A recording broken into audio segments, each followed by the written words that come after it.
Welcome to Integrative Medicine with Dr. Leland Stillman, the podcast where we explore the best of East and West, old and new, conventional and unconventional, in search of answers to medicine's toughest cases and most difficult problems. This podcast is for informational purposes only. Diagnostics and therapeutics discussed on this podcast may or may not be right for you. So talk to a qualified practitioner before taking action based on what you learn here. If you'd like to become a patient at my practice, go to StillmanMD.com to schedule a complimentary discovery call.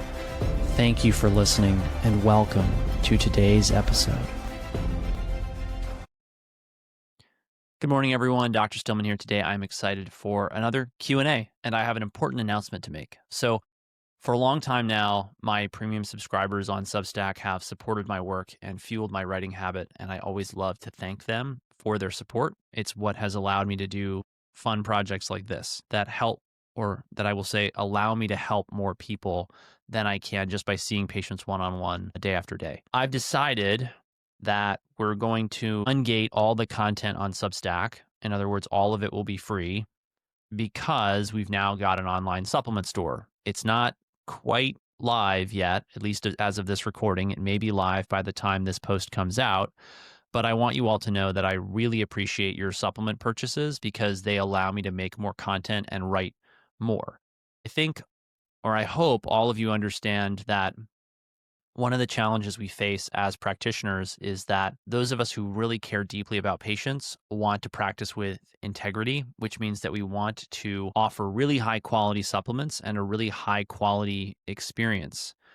What I have found is that we're essentially fighting for the truth in a world full of people who are being dishonest. And some of them are well-intentioned and they're not necessarily lying intentionally, they're just confused. And so I do everything that I can to source the highest quality supplements and also share with you what's really going on and what I actually see in my clinical practice, which is very different from what I see out there in the health and wellness info space, which is just full of noise and confusion. So for a long time, the premium Substack existed because I needed to make some kind of income off of it in order to sustain my writing habit.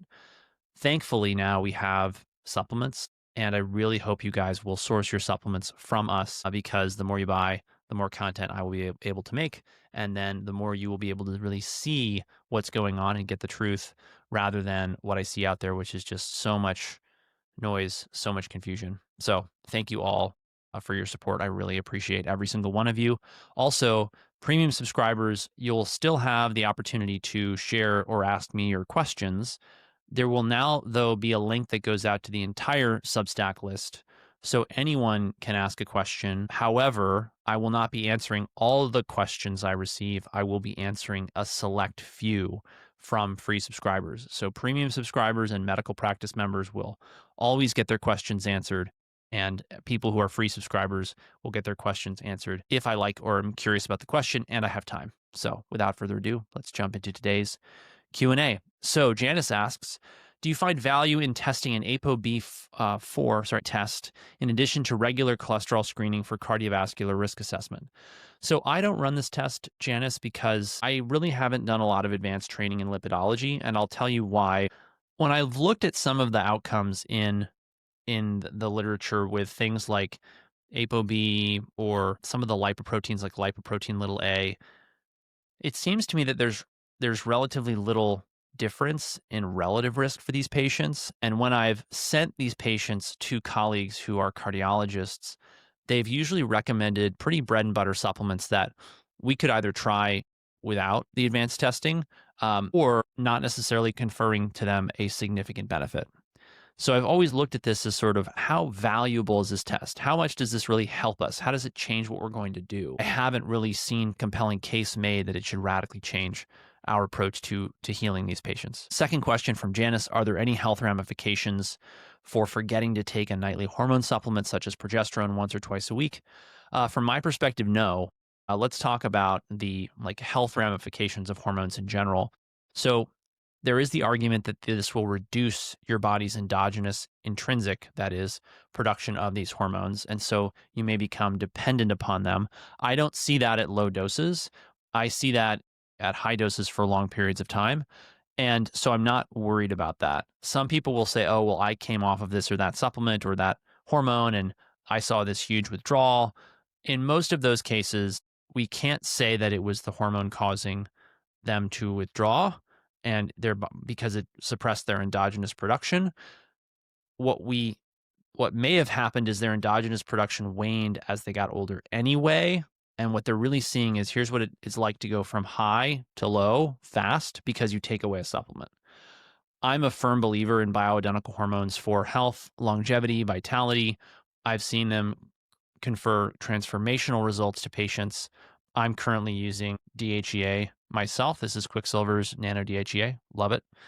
I really am enjoying it. And I got to tell you, as a father of an almost 8-month-old who doesn't sleep through the night and wakes up multiple times a night and is pretty fussy sometimes, it's a game changer. I am really, really happy that I started DHEA.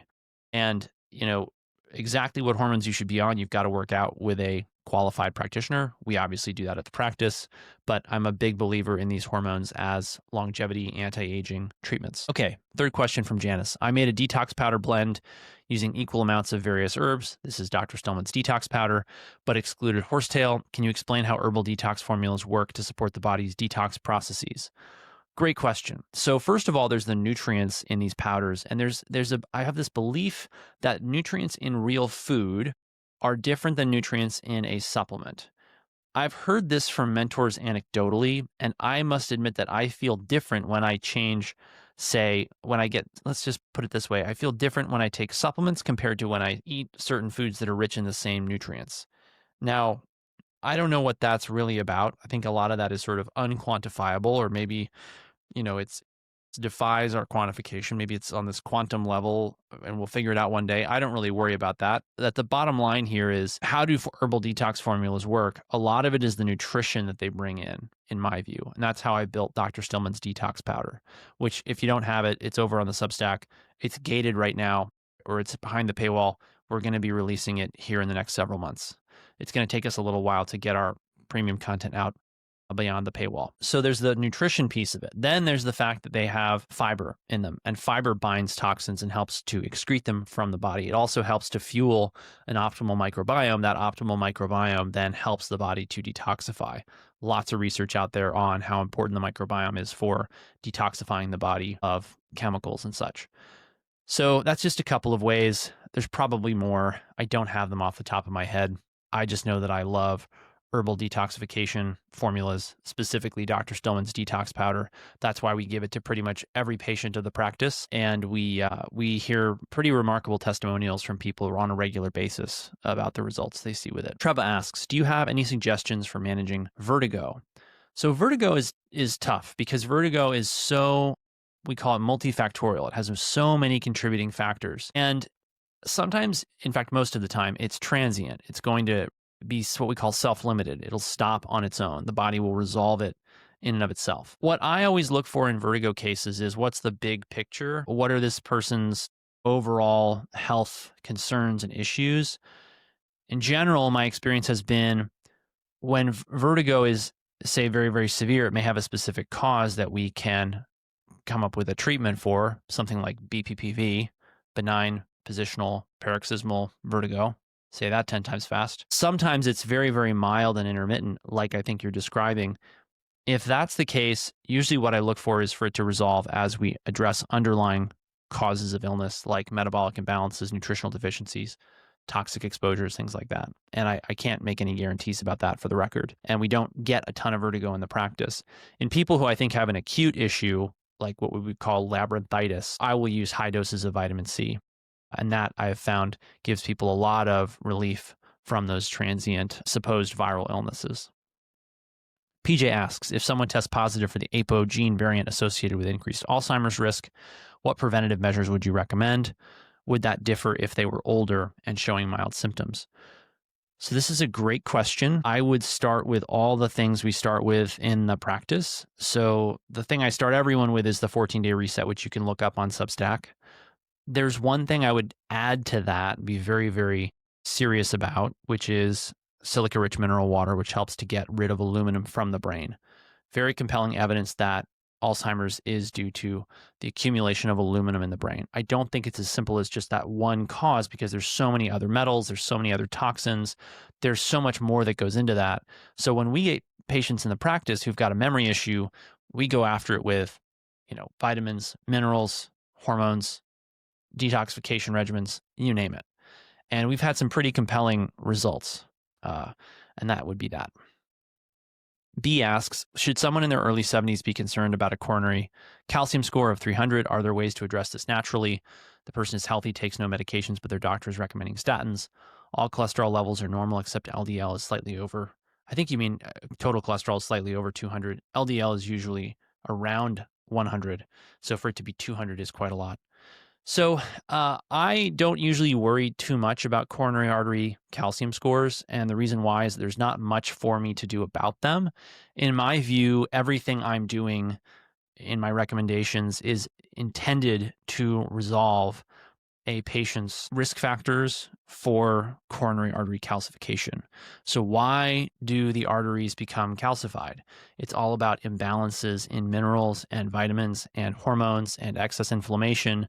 And so what we generally see in the practice, and I'm trying to gather this data and actually get a clear number, what we generally see in the practice is people who come in and take our recommendations and do the things we recommend, drop their high sensitivity CRP rather quickly, as one example of reductions in inflammation we see in the practice. And so when I look at coronary artery calcium scores, I think, well, this is in the coronary artery wall. What am I going to do about it? It doesn't necessarily change what I was going to do anyway. So obviously I can't give any specific medical advice through podcast, but this is my approach that I take to it clinically. I recommend you work any of these issues out that we're talking about today with a practitioner. And a big piece that I hope I've conveyed is that all of this requires a consideration of the individual's context. I generally just can't, there's too many caveats, there's too many exceptions to rules for me to say, everyone do this, or everyone do that, or here's my protocol for vertigo, right? Shelley asks, do ionic foot detox baths have any proven therapeutic benefits? So I've never seen any rigorous proof of this. I've had mentors who I respected swear by them. I have no idea. I've never actually even tried one. And whether or not they work, I don't know. I hope someone does some rigorous study of it at some point. And maybe they already have, and I just don't know about it. Susan asks, a healthcare practitioner mentions that well water with positively charged minerals may not be ideal and prefers reverse osmosis water. Should people avoid well water even if tested for contaminants? What about spring water in plastic bottles? Great question. So I addressed this in my post, What's the Best Water, recently published on Substack. And here's the bottom line. If people have too many minerals in their body, which can happen, and it also has to do with minerals and metals, and you load more minerals in through well water, they can feel worse. And those people may actually feel better if we give them reverse osmosis water, which will give them some relief from this congestion and overload of minerals. What's more common is that people have the wrong minerals and they have heavy metals, and they actually need the minerals in well water. And this is really about balancing, do we have too much water or do we have too much mineral density in the body? And what do we need to increase or decrease in order to get results? Very nuanced, very much individualized to the patient, has to be monitored over time because it will change. So do I tell people to avoid well water? I don't necessarily, so long as it's a high quality well. And I do like to see it tested for contaminants. I really only trust deep wells for that reason. Spring water in plastic bottles. Great question. So my main concern with, obviously I don't like plastic. I still drink a certain amount of water out of plastic bottles just because of things like travel. And we don't have large glass bottled water delivery here in Florida. So sometimes we've got big plastic bottles instead. Here's the thing about reverse osmosis water that I'm concerned about. Most of America's water, as far as I can tell, is coming from large water towers.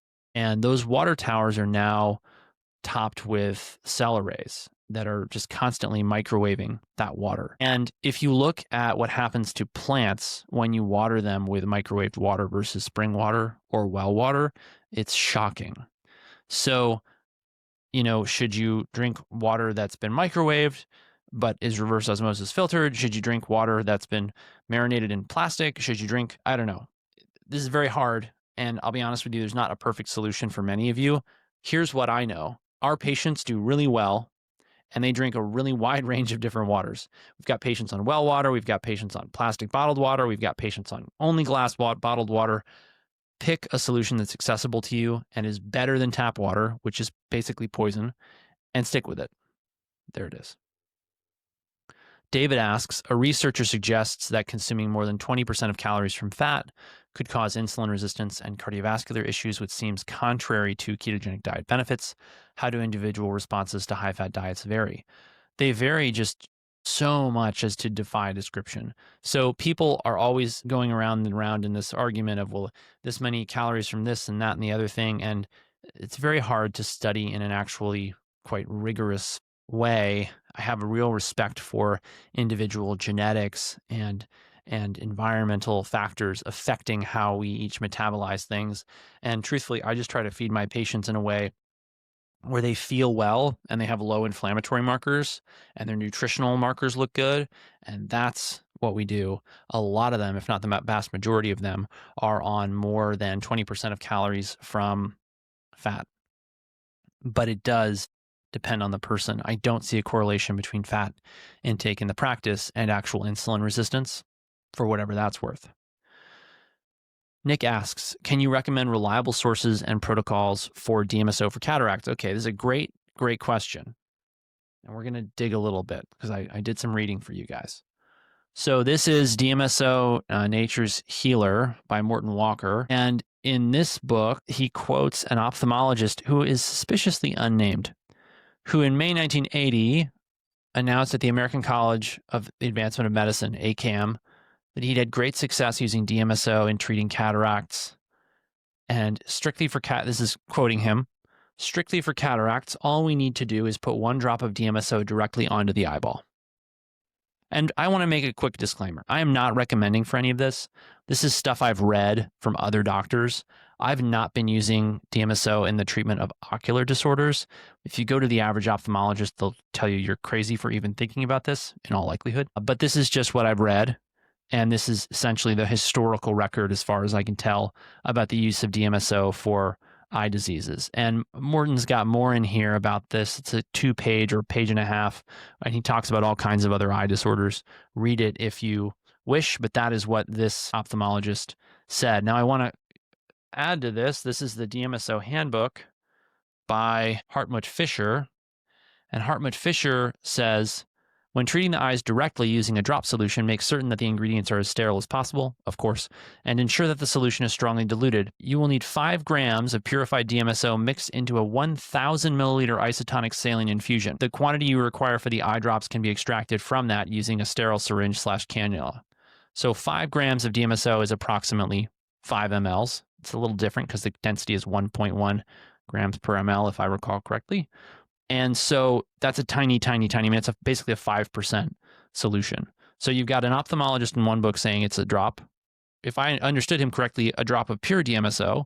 And if I understand Hartmut Fischer correctly, it's a 0.5% solution. Yeah, very, very, very, very dilute solution of DMSO. So then we've got Healing with DMSO by Amanda Vollmer. She doesn't cite through footnotes, so I'm not sure where exactly she's getting her information, but she cites similar studies to Walker and Fisher. So I'm not using it in my practice for cataracts. I've got more than one person asking me about it. I really am wary of I'm not going to make recommendations for it for many reasons, mostly related to the fact that I don't have direct experience of it, but that's what I've read about it. And to my knowledge, no one else has got a simple, clear, I've tried this and done it in 10,000 patients or 100 patients or even 1 patient. But that's the best evidence and information that I have. And there we have it. And those are the 3 books I've got on it or have on DMSO in medicine. David, hello, David. What considerations should patients have when combining MSM with NBMI, given that both are sulfur based compounds? So, I'm not familiar with any considerations or caveats to combining NBMI, also known as OSR, also known as amaramide. I don't know of any caveats. MSM generally helps things get into the body better. So, I would suspect that it will help the NBMI get throughout the body. Whether that's necessary or good is a matter of speculation. I'm tempted to stack them myself, but I haven't done it yet. That's that. Kenna asks, during healing protocols, why might someone experience illness symptoms after a year? And is this actually beneficial to the healing process? So I think Ken is alluding to something I've said recently, which is that as people go through the process of healing, and I want to be really clear about something here, most people who embark with us in the practice really only do what I would call 25 to 50% of the work to get to really excellent health. And they, so to speak, fall off the wagon because they're busy being well. 95% of patients who come to see us say they're 50% better within their membership or their program. What that means is that they are back in action. And a lot of them have complete symptom resolution of the symptoms that they came to us for. Not all. By no means is that a guarantee. It's just a trend. And so what I've observed is that they don't have complete health. They still have some issues, but they're well enough that they can function. And for some reason, they're not motivated enough by their illness to actually completely resolve it. And I get that. You got to work, you got bills to pay, you've got family to take care of. I understand all that. But what's interesting about it is the people who undertake what I might call the deep healing, where they're on, say, mineral balancing protocols for 6, 9, 12, 24 months. I have very few of those patients. If they do that, they'll often have these healing crises that emerge at 6 months, 9 months, 12 months, somewhere in the longer range. Generally speaking, what you see in their hair testing is what we call retracing, which is their hair testing is arguably getting worse, but they're getting better. And they're feeling what we call detoxification symptoms, which is sort of a catch-all for the body is healing and it's kicking out bad things and it's changing how it is. And it sounds very kind of hand wavy and wishy-washy. But the truth is, I can't quantify this better than I have because patients are living, breathing, walking, talking. They have their lives. I can't study them like microbes in a microscope. And so what you will see is they will have these we call them healing crises.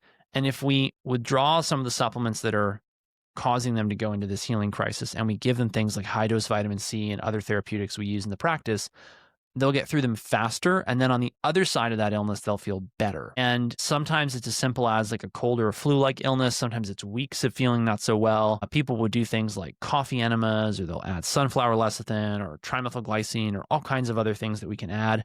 In any event, I see this as part of the healing process. And when it happens, I get excited because I know on the other side of it, something better is coming. There are times when I think maybe what we're doing is counterproductive and we actually need to change our approach. I've found this to be the case with people who, for example, they had oxalate sensitivity and we didn't realize it, and they took glycine and that was causing them to have this toxic effect from the glycine causing oxalate overload. Then we realize that, get rid of the glycine, they get better, treat the reasons for the oxalate intolerance, etc. Hopefully that's a clear answer or picture, Kenna, but basically the body is detoxifying itself and healing itself. And so they may feel ill as the body goes through this sort of acute or subacute process of healing. This is purely anecdotal. And like I said, it's very hard for us to document or study this. It's really just empirical. Shannon asks, what type of magnesium and other supplements do you recommend for migraines? Great question. So a lot of people will say, well, magnesium threonate is the one. A lot of people find great value in mag threonate. Here's the thing.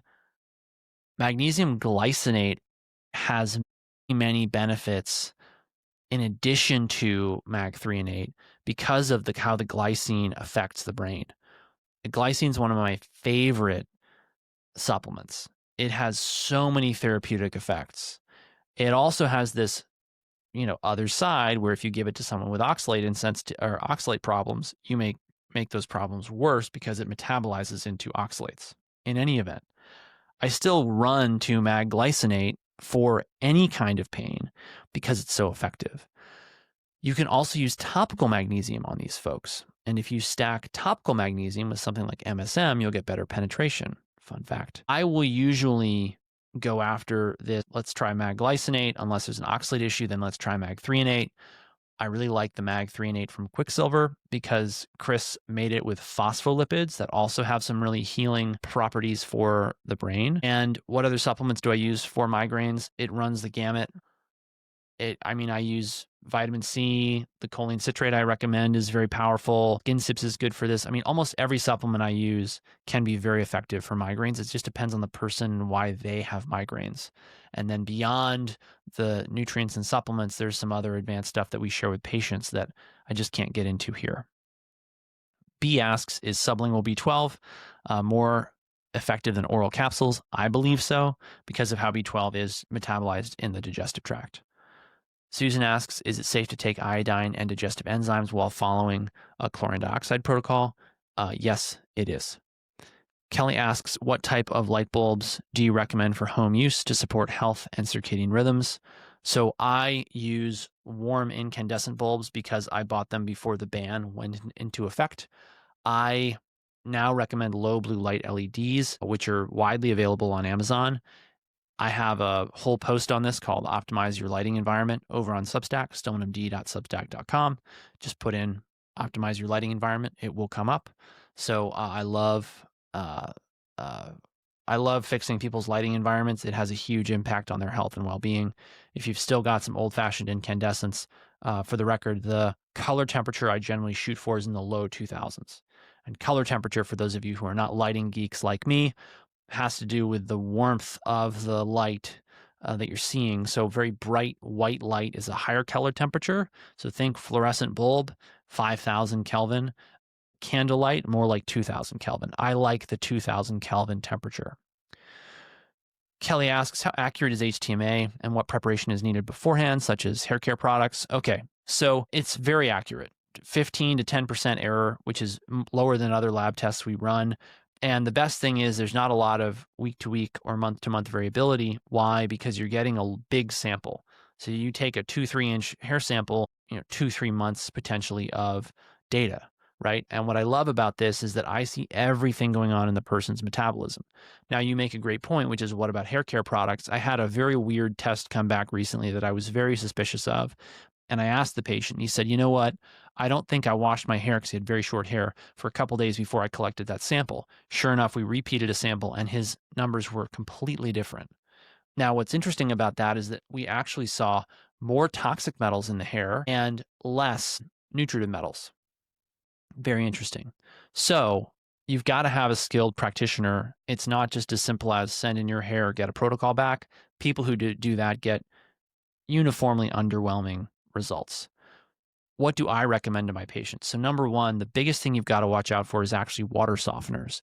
If you have a water softener, it can radically alter your sodium and potassium ratio and completely derail the process of hair tissue mineral analysis and mineral balancing.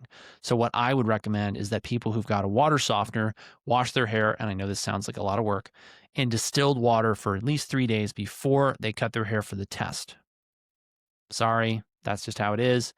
I have had patients with water softeners not do that, and we realized it after the fact because it didn't really derange their ratios, and we treated them and they got better and they felt well, for whatever that's worth. Hair care products.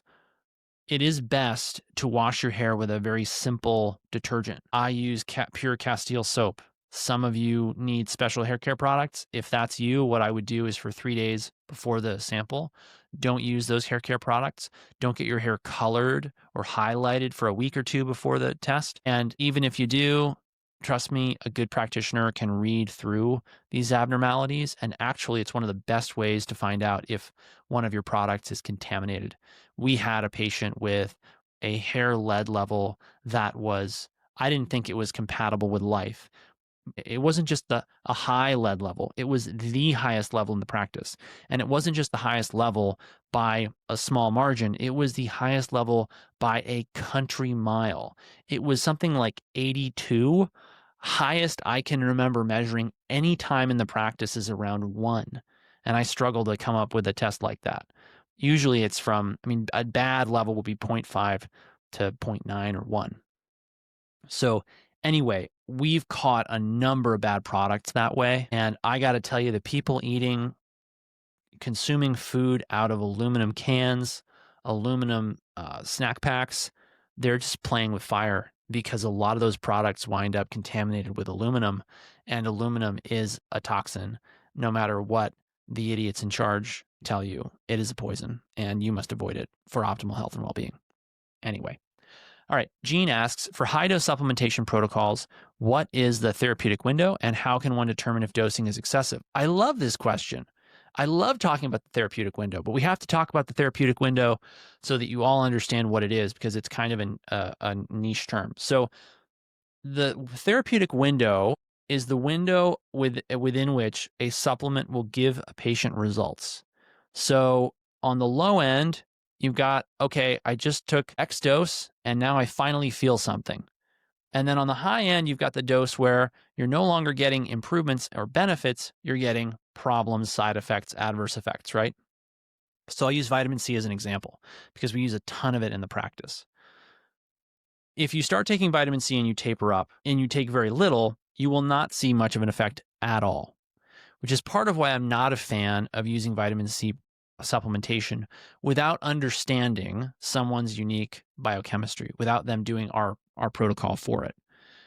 As they get up to a high enough dose, they generally see mild improvements in their well-being, their energy, all kinds of other things.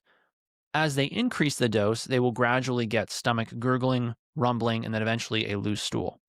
So the therapeutic window is the window where I feel better on the vitamin C that I'm taking, and now way up here at the top, I'm now having loose stools and I can't take any more. So that's the therapeutic window. And how do we establish that? It really has to be determined in conjunction. I mean, how do you determine it? You've got to decide what you're treating. And this gets into just the philosophy to me of therapeutics, which is, and this is my philosophy, you're either treating signs and symptoms of disease or you're treating numbers. So a sign or a symptom of disease is, I have a headache, and when I take more and more and more magnesium, the pain gets better. That would be treating a symptom of disease. You could also say, I have a low vitamin D level, and I'm going to say that that's a sign of illness or poor health. I'm going to take vitamin D until I've optimized that level. There you're treating a number. So you got to pick your therapeutic goal, and only then can you define the therapeutic window. As far as determining if dosing is excessive beyond that, there's other caveats. Like, for example, you're using glycine to manage headaches and lack of focus, and it's going really well. All of a sudden, you have crippling flank pain. Turns out you've got kidney stones that are oxalates.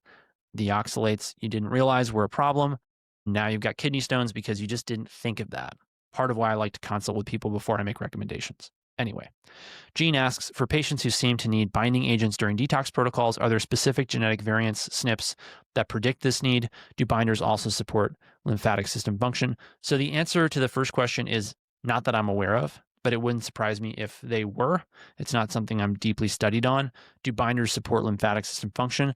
I suppose you could say that they do, but I don't see how they directly would, because the lymphatics are distinct from, the gut where the binders are supposed to be. So that's all the questions we have for today. Again, thank you all for your questions. Thank you for your premium subscriptions to the Substack. Thank you for your memberships at the practice. We look forward to answering more free subscriber questions through Substack now that the Substack is going to be completely free. And I thank all of you for your supplement purchases in the future. Once our supplement store is online, they mean a lot to me. They help fuel my writing habit, which helps me help more people. So that means a lot. Thank you, everyone, for watching. Thank you for your questions. Take care. Have a great day.